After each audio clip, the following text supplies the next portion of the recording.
allons passer la parole à M. Ngom.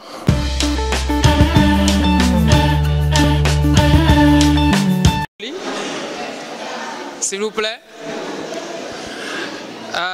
Grand merci à M. Koli, ici présent, un doyen et quelqu'un de disponible.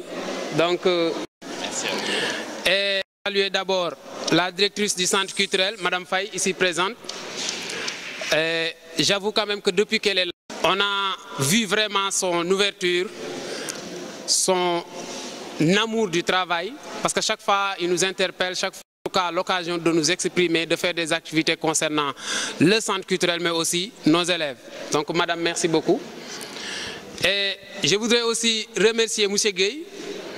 Et vous tous, vous conviendrez avec moi qu'il a fait un exposé bref et ô combien essentiel pour la réussite scolaire d'un élève, mais aussi la réussite de la vie d'une manière générale. Il est coach, donc c'est normal, il est coach de développement personnel et il s'active dans d'autres domaines que vous découvrirez peut-être plus tard, Inch'Allah. Donc, M. Gueye, merci. Et je voudrais en profiter aussi pour saluer quelqu'un d'autre ici sur la table, ou bien à la table. Et je vais vous donner son nom d'artiste. Il se nomme Carcasse, que vous voyez là. Vous l'applaudissez, s'il vous plaît. Voilà. Donc, tout à l'heure, M. Gueye, vous parliez. Donc, M. Gueye, vous parliez de quelqu'un qui doit slammer pour clôturer tout cela. Et ce quelqu'un-là, cet artiste qu'on vous annoncez, n'est personne d'autre que M. Carcasse ici présent. Donc, merci de votre présence. Et mon collègue et doyen en même temps, M. Ba, c'est bien Ba, qui est venu avec ses élèves et il travaille vraiment en symbiose avec M. Gueye. Nous le remercions beaucoup aussi.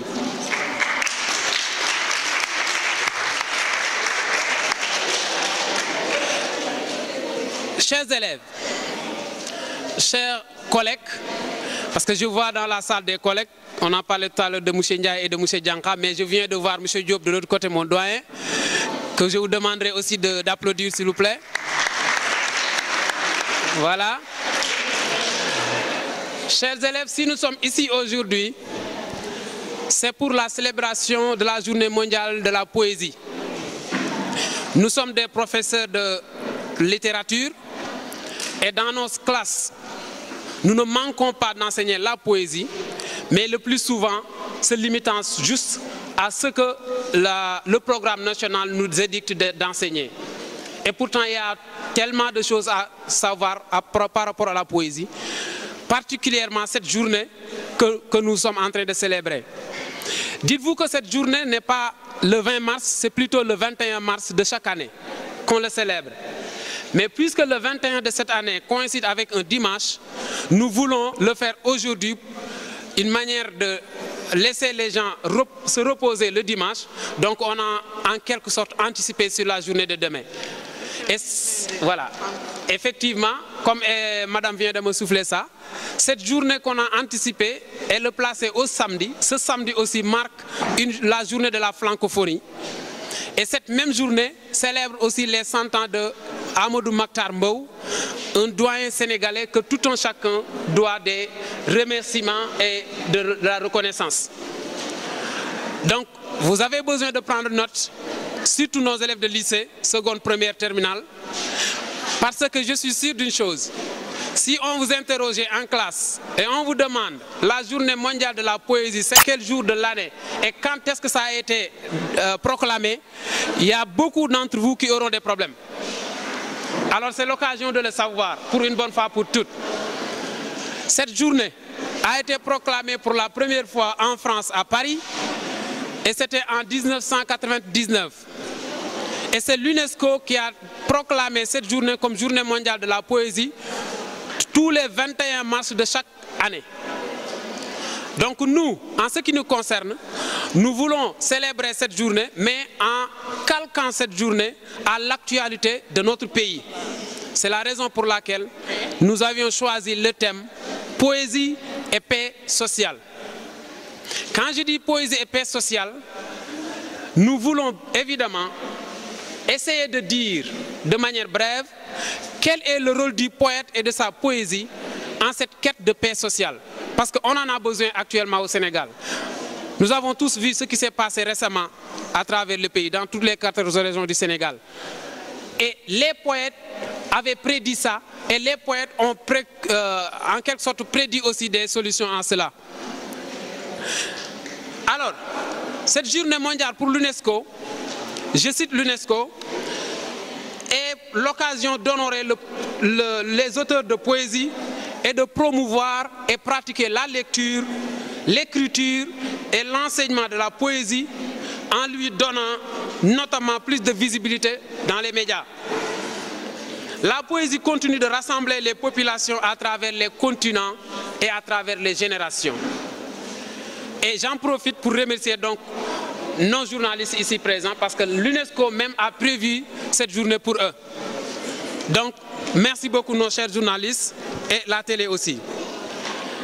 Alors pour cette journée, j'avais simplement voulu faire des recherches comme ça se fait traditionnellement, venir vous faire l'exposé. Mais je me suis dit que le temps qui nous est imparti est trop court et pour moi, il faut aller à l'essentiel. Et je vais vous rapporter une discussion que j'ai eue le 17 passé, c'était le mercredi si je ne me trompe pas, avec un célèbre poète sénégalais. Je crois qu'actuellement il est le doyen des poètes sénégalais, hein, qui se nomme Amadou Lamine Sall. Monsieur Amadou Lamine Sall est poète et d'autres l'appellent même l'héritier du chant de la négritude, c'est-à-dire l'héritier de Léopold Sédar Senghor, parce qu'il a été élevé par Senghor lui-même. Et actuellement, il est un grand poète reconnu à travers la planète. Je lui ai envoyé un message par WhatsApp. C'était le mercredi passé à 22 h. Je disais simplement « Bonsoir, doyen ». Pour la célébration de la Journée mondiale de la poésie, le Centre culturel régional de Kaolack organise ce samedi un débat autour du thème « Poésie et paix sociale ». Pouvez-vous nous gratifier de vos pensées sur ce thème choisi? Ensuite, j'ajoute, vu la situation du pays ces derniers jours-ci, que doit être le rôle du poète en de pareilles circonstances? Et sa réponse à lui a été sans appel. Il dit « Merci de votre message et bravo pour cette manifestation autour du message poétique universel. La poésie est notre avenir et c'est doyen Amadou Lamine Sall qui parle. Nous avons besoin du rêve, car rêver n'est rien d'autre que vouloir autre chose que le présent et penser à un meilleur futur. » Il ajouta « Seule la poésie nous rend nostalgiques du futur, pour dire combien les poètes devancent l'avenir. » Parce que les poètes sont des visionnaires. Et il ajouta pour terminer, la poésie n'est rien d'autre que la parole humaine quand l'homme en use pour le culte du beau. Donc nos élèves de seconde, première et terminale, vous avez ça. Je répète cette phrase. La poésie n'est rien d'autre que la parole humaine quand l'homme en use pour le culte du beau.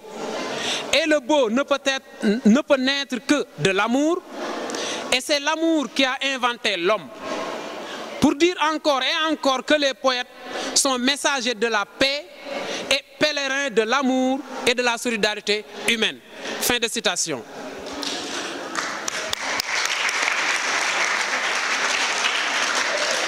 Et ce message, j'ai eu cet échange avec lui le mercredi passé à 22 h. C'est juste pour vous dire que la situation actuelle du pays nous incombe à tous, mais aussi et surtout nous, poètes et amoureux de la poésie. Quel est notre rôle en tout cela? Le poète en des jours impies vient créer des jours meilleurs. Je cite Victor Hugo. Et mes élèves de seconde vont rire parce que chaque fois ils me disent que « Monsieur, vous aimez beaucoup Hugo ». Oui, parce que lui, il a devancé l'avenir. Actuellement, le pays est à feu et à sang. C'est trop dire peut-être, mais c'est ce qu'on a remarqué. Et en tant que poète, en tant qu'amoureux de la poésie, quel est notre rôle en tout cela? Je dis tout simplement que le poète a toujours averti la population, a toujours averti les générations. Et on a toujours fait appel à la paix. Il y a des milliers et des milliers de poésies qui parlent de paix sociale. Et tout cela, c'est pour garder la cohésion. Et le poète a un tel pouvoir qu'il a la possibilité de se substituer à n'importe qui dans la société. J'ai un poème dans mon recueil qui s'intitule « Le poète se veut Dieu ». Et c'est à la page 17. Je ne vais pas prendre beaucoup de temps, mais je vous lis seulement certains poétesses. Et tout à l'heure, quand Ngone était de passage, elle m'a vraiment rappelé une poétesse. Elle est américaine et elle se nomme Amanda Gorman.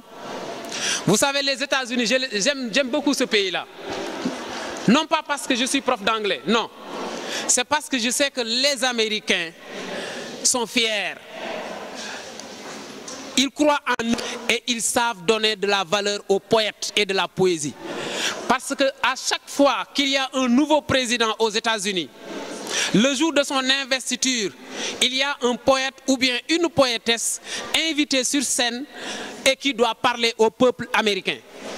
Parce qu'ils savent que ce sont les poètes qui ont le message de la paix, ce sont les poètes qui ont le message de l'amour, et ce sont les poètes même qui ont la capacité de secouer tout individu au fond du cœur sans pour autant même blesser. Et c'est pourquoi j'aime bien les États-Unis. Et quand Ngone était de passage, j'ai pensé à Amanda. Amanda est presque comme elle, hein?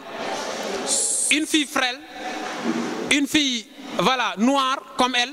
Vous voyez Ngone et vous voyez Amanda. Et le 20 janvier passé, lorsqu'on faisait l'investiture du nouveau président américain Joe Biden, c'est elle qui a été l'invitée, la poétesse invitée, pour faire son message poétique au peuple américain. Et son poème, elle l'intitulait « The Hill We Climb ». Ça signifie tout simplement « La colline que nous gravissons ». Parce que les États-Unis étaient secoués, comme le Sénégal l'est aujourd'hui. Les Américains ne savaient plus où se donner la tête, comme les Sénégalais aujourd'hui. Les politiciens faisaient du n'importe quoi, excusez-moi si vous êtes politicien, aux États-Unis, et c'est le cas des Américains, qu'ils soient présidents, simples citoyens ou qui que ce soit, pour leur dire la vérité et rien que la vérité. Et j'en ai profité pour prendre quelques passages de son poème, mais la version française bien sûr. Amanda disait: où pouvons-nous trouver la lumière dans cette ombre infinie? Le fardeau de la perte, c'est la mer que nous traversons. Nous apprenons que le silence n'engendre pas toujours la paix. Nous apprenons et que les normes et la notion de justesse n'équivalent pas à la justice. Nous devons d'abord mettre nos différences de côté.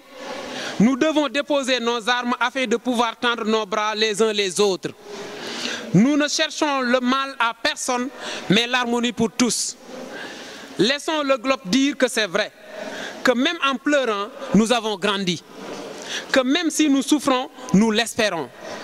Que même lorsque nous sommes fatigués, nous avons essayé. Que même nous serons à jamais liés ensemble, victorieux. Non pas parce que nous ne connaîtrons plus jamais la défaite, mais parce que nous ne sèmerons plus jamais la division. Et c'est signé Amanda Gorman le 20 janvier 2021.